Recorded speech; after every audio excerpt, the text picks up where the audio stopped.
Hey everyone, I'm just outside of Reno, Nevada, where I've spent the day testing this new 2021 Ram 1500 TRX. If you don't already know, the TRX is Ram's new competitor to the Ford F-150 Raptor, and it offers all the components that you'd expect to find in a high-performance off-road truck. It has a widened track front and rear, it rides on 35-inch tires, and it has special proprietary Bilsteins shock absorbers with remote reservoirs and an electronic component that can adjust the shocks depending on the surfaces on which you're driving. One thing the TRX has that the F-150 doesn't have, at least not currently, is a V8 engine.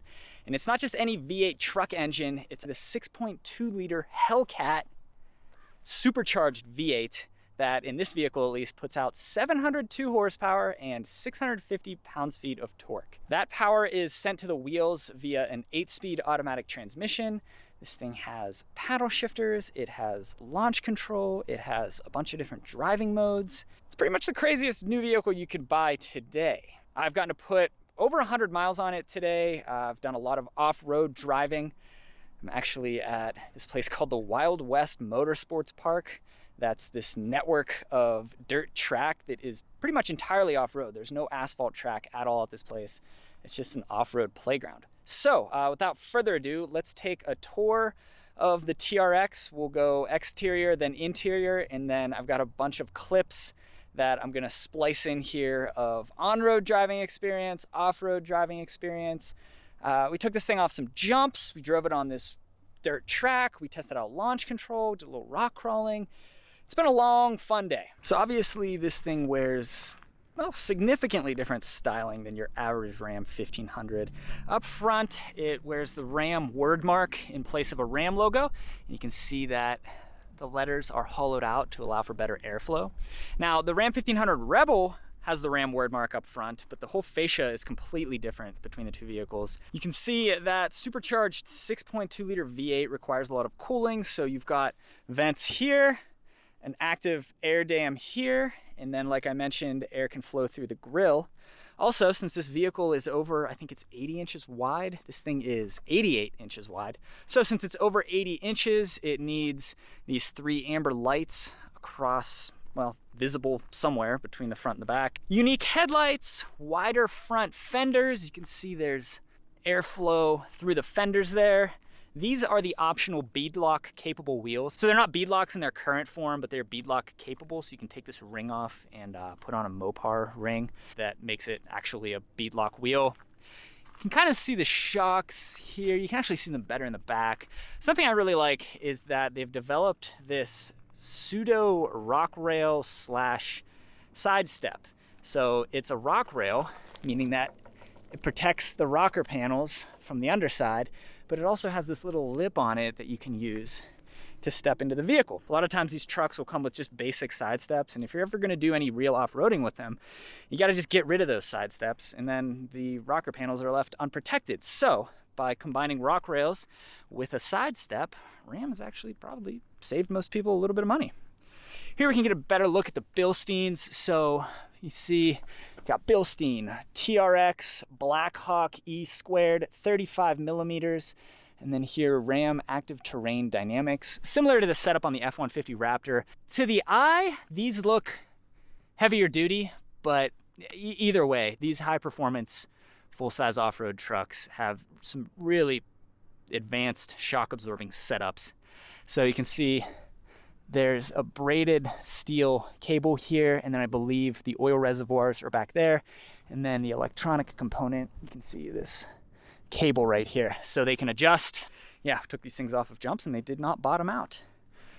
Around back, so the TRX will not be available with the Ram box system. Makes sense given that this bed is a completely unique stamping, which is required in order to fit this wider track. Nor will it be offered with the multifunction rear tailgate, which that might be a bummer to some people, but I'd never mind a regular old pickup bed. Speaking of the bed, this thing has 2 Mopar accessories. It's got the Ram bar, which actually has 4 overhead auxiliary lights mounted to it.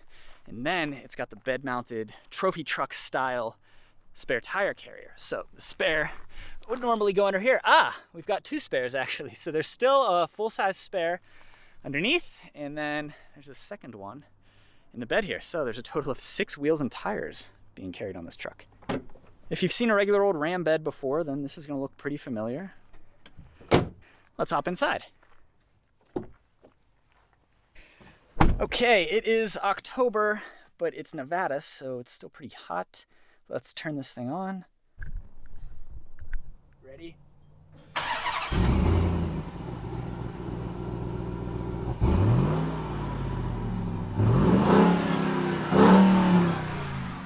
So not a lot different with this interior. The 12-inch infotainment screen is standard, which is nice because it's a really great setup. Something big that has changed is the positioning of the shifter. On all other Ram models, you'll probably remember that the shifter is this rotary dial right here. But in order to make room for this array of off-road buttons, and probably to give this thing a slightly sportier feel, they've actually converted it to this console-mounted shifter. So you now shift via the console instead of via that weird little puck that you could easily confuse for the volume knob right there. Another addition are these 6 auxiliary switches. There's a new trailer backup system, and it's either or. If you get the trailer backup system, you don't get these switches here. If you want these switches, you can't have the trailer backup system. But either way, you can connect them pretty easily. This is something similar is offered in the Wrangler, offered in the Raptor. It's just pre-wiring for any number of accessories you might want to add, so like additional lights. I'm sure those overhead lights are probably wired to this aux 1. They're actually covered right now, so I can't really test them out. Yeah, you could wire up a winch, different lights, air compressor, whatever you want really. Buttons are already there. Steering wheel is a new design. It's got suede top and bottom. It's also a flat bottom. The center console is unique as well. Every one of these TRXs is going to come with this plaque right here, so it shows supercharged 6.2 liter Hemi, 2,380cc twin screw IHI. I guess that's the supercharger. Boost is 11 PSI. Here's your VIN. They've actually written VIN number, so vehicle identification number. And then gotta brag about the horsepower, 702 horsepower. Suede on the top of the console. Altogether, this thing has the killer interior that you get in every modern Ram. And as it sits right now, it's got some competitive advantages over the Raptor that's currently on sale. Big one's probably power, but the second one is interior. Okay, driving the Ram 1500 TRX. Woo. Okay, so you can break the back tires loose. We'll just start with that right out of the gate. Currently doing a loop of Lake Tahoe. Prepare to keep left after 0.4 miles. We're about to veer off at about 3 o'clock if you're looking at Lake Tahoe on a map, and then we're gonna head toward Carson City, Nevada. So far I've put maybe 40 miles on this thing, and what's surprising is the loop they have us on here is very narrow 2-lane roads. It's the road that goes around Lake Tahoe. So it's definitely a tight area for this truck, but hasn't been too bad. We're about to pull out onto a 4-lane highway.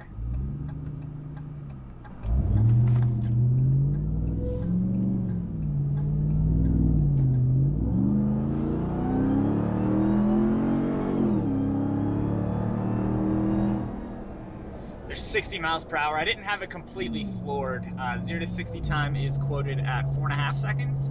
One thing that's always present is that supercharger whine. Like, you can always hear it. Of course, you can hear it when you hammer the gas, but even when you're just cruising along at 40 miles per hour or so, you can still hear that supercharger whine anytime you apply the gas pedal. Right there.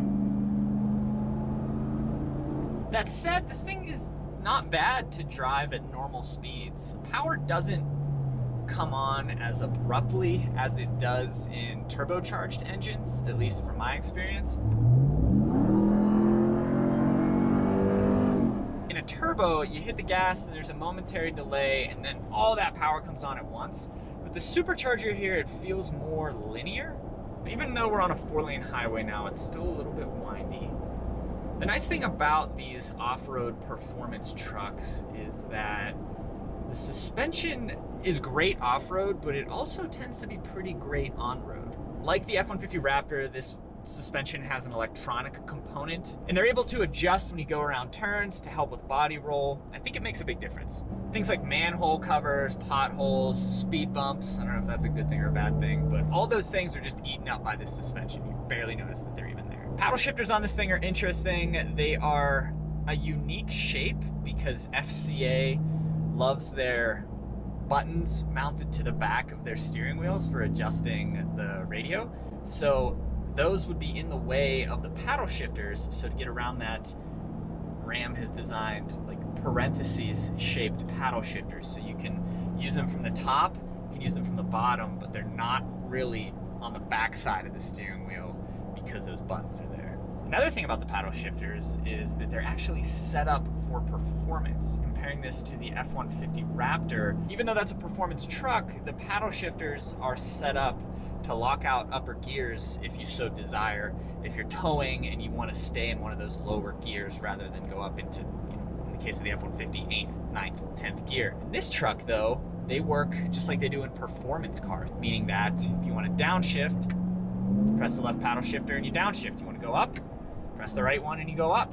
You want to go out of manual mode, press and hold the right paddle shifter and you're back in drive. It's intuitive and you're able to use it for performance reasons, like you're able to use this on a racetrack, whereas in the F-150 Raptor, you can't really do that. They don't really work like that. So when I heard that this thing had 702 horsepower, I was pretty convinced that that was too much. But that said, this truck doesn't feel ridiculously fast. It doesn't feel like a custom job where they just dropped a huge engine into a truck that otherwise has no business having that kind of powertrain. Power, as I said, comes on pretty smoothly. It's fast, but it's not necessarily lose control fast. I mean, you could certainly get into trouble in this truck. They advertise a top speed of 118 miles per hour. I don't really care too much about top speed in a vehicle like this because you really have no business driving it above 85, 90. One of my favorite things about the current generation Ram is the massive storage compartment that you get in the center console. You get a storage tray, and then that tray slides forward and backward, and underneath that is like cooler sized storage. It's huge. But with this console shifter in this one, you lose most of that. So it's more like what you might get in a full-size SUV. As for the high performance truck segment as a whole, I don't think we're seeing it in its final form quite yet. Ram really loves to point out that their truck makes 702 horsepower now and that the Raptor only makes 450. But what the Raptor is in its current form is an outgoing product. A third generation Raptor will debut probably in the next year. And in my eyes, it is guaranteed that that vehicle will be available with the V8 that's currently offered in the Mustang GT500. In the Mustang, that engine makes 760 horsepower.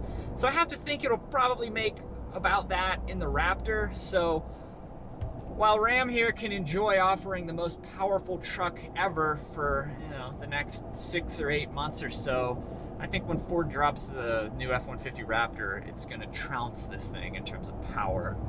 And then what I think we will eventually see are 2 tiers to this high performance truck segment. You can look at the current generation Raptor as what will ultimately be the lower tier. I think the next gen Raptor will be available with that same 3.5 liter twin turbo V6 that in the second gen Raptor makes 450 horsepower and 510 pound-feet of torque. I think that'll be like the lower tier. And then I kind of think Ram will introduce a TRX with their 6.4 liter V8 that makes similar power to Ford's high output EcoBoost V6. So that'll occupy the lower rung, and then you'll see those trucks priced at, I don't know, $65,000 to $80,000. And then in this upper tier, you'll have the TRX here with this Hellcat motor, and then the new F-150 Raptor with the GT500 motor, both of which will make horsepower in the 700s, which is absolutely insane. And I think this new top tier will cost, between $75,000 and $100,000.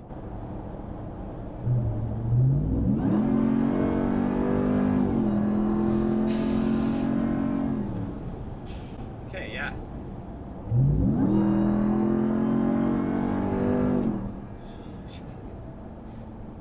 So that is my spiel on what I ultimately see playing out in this high performance full-size truck segment. If this is any indication of where things are going, then certainly this segment is heating up, if it isn't red hot already, because this truck is about as insane a truck as the human mind could possibly process. at this current point in time. So I think that wraps up the driving review of the Ram 1500 TRX here.